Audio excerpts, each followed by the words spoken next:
안녕하세요. 뉴스반장입니다. 윤석열 대통령 당선인은 이 일련의 과정들을 국민들이 우려하시는 이 모습들과 함께 잘 듣고 잘 지켜보고 있습니다. 좀 더 충분한 시간을 가지고 공론화 과정을 거쳐서 검경 수사권 조정 그런 방안을 마련하는 것이 합리적이다. 지난 22일 여야가 검찰 수사권 폐지, 이른바 검수완박 법안 중지안에 전격 합의했습니다. 그런데 벌써부터 과연 합의대로 될까 하는 의문이 제기되고 있는데요. 여야 합의를 존중하겠다던 윤석열 당선인 측이 공개적으로 우려를 표명했고, 이준석 국힘당 대표도 전면 재검토를 선언하고 나섰습니다. 민주당은 국회의장의 중재로 국민 앞에서 한 합의를 깨겠다는 거냐며 강력 반발했는데요. 박병석 중재안에 대한 여야 합의는 국힘당의 시간 끌기였다는 이야기로 여론이 악화되자 뒤집기에 나선 겁니다. 이준석 국힘당 대표는 24일 자신의 SNS에 여야 합의안에 심각한 모순들이 있는 상황에서 더 이상 입법 추진은 무리라고 밝혔는데요. 일주일간 시한을 정해서 움직일 사안이 아니다. 내일 최고위원회에서 재검토하겠다며 이번 주 처리하기로 한 합의안에 대해 반대한다는 뜻을 분명히 했습니다. 이 대표는 왜 자가발전하며 폭주하기 시작한 걸까요? 국민의힘에서는 이준석 대표의 성상납 의혹에 대해서 징계 절차를 만장일치로 개시하기로 의결했습니다. 그러니까 정당 대표를 상대로 이 징계 절차가 이렇게 진행되는 건 우리 정당사 처음이죠. 최초거든요. 네. 당선자 측에서 이제 선거 끝났으니까 버리는 카드라고 그렇게 보는 거 아닌가? 예, 그렇게 읽을 수 있습니다. 당초 합의안이 발표된 직후 존중한다던 대통령 당선인 측도 합의안에 대해 부정적인 입장을 내비쳤는데요.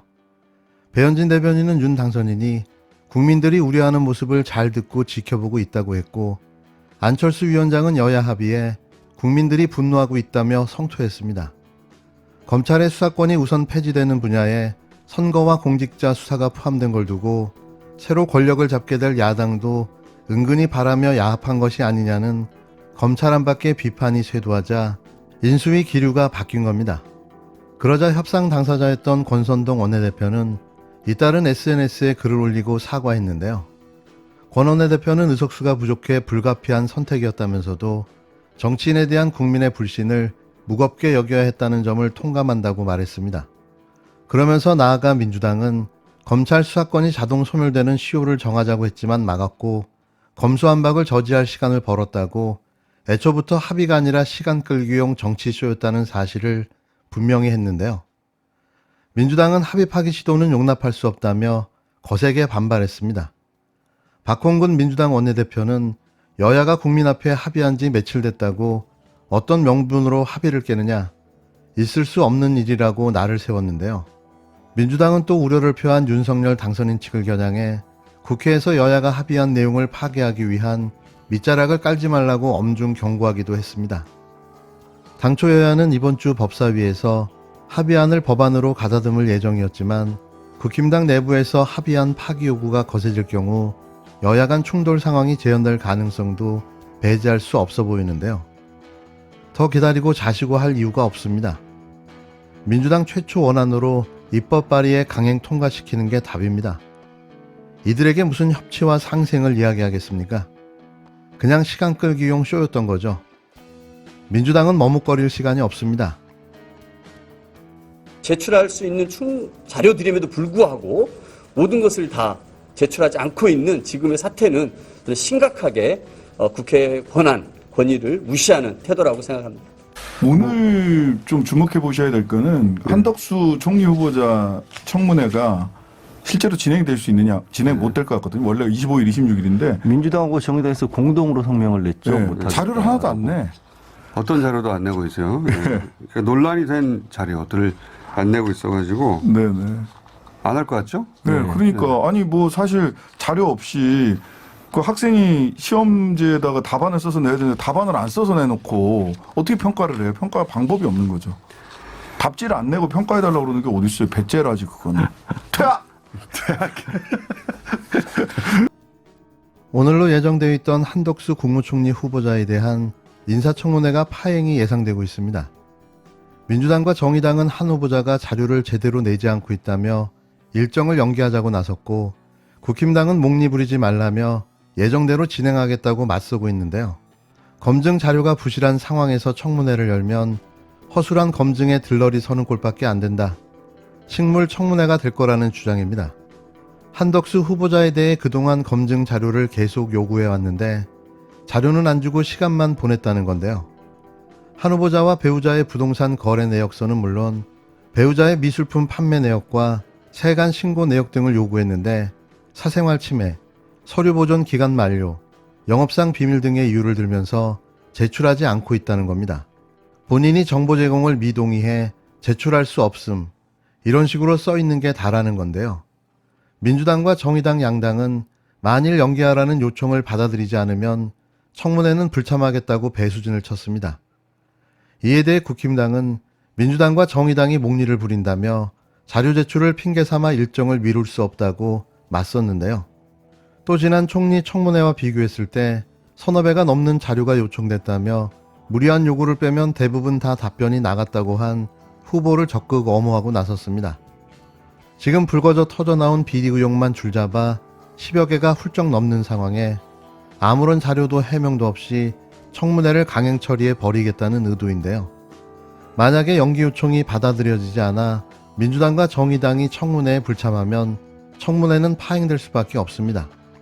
인사청문특위 회의는 국힘당 의원들만 참석한 가운데 개회가 가능하기는 한데요. 그렇더라도 현 상황에서 참석한 의원들의 의사진행 발언 정도만 진행될 가능성이 높다는 관측인데요. 오늘 단독으로 청문회를 진행해도 별 실익이 없다는 게 국힘당 판단으로 보입니다. 단독으로 청문특위 의결도 어렵고 국무총리는 어차피 국회 본회의 표결 절차가 남아있기 때문에 여야가 합의하지 않으면 통과가 불가능하죠. 사실상 윤석열 당선자의 임기도 시작하기 전에 극심한 취임덕에 빠져버리고 말았습니다. 보안과 경호 그리고 비용과 그 공기 등 여러 가지를 감안을 해서 새로운 곳으로 공관을 사용하기로 지금 결정을 사실상 한 상황이고, 대한민국 제20대 대통령으로 당선된 지 한 달, 그 중요한 시기에 윤석열 당선인은 대체 뭘 한 걸까요? 직무실 이전과 관저 마련에 올인한 그는 왜 대통령이 됐을까 하는 의문만 남겼습니다. 결국 예상했던 대로 새 대통령 관저로 서울 한남동 외교부 장관 공간이 최종 확정됐는데요. 새로 리모델링을 해야 해서 취임하고 최소 한 달은 서초동 자택에서 출근이 불가피합니다. 취임과 동시에 국민에게 민폐를 끼치는 전대미문의 대통령으로 등극했는데요.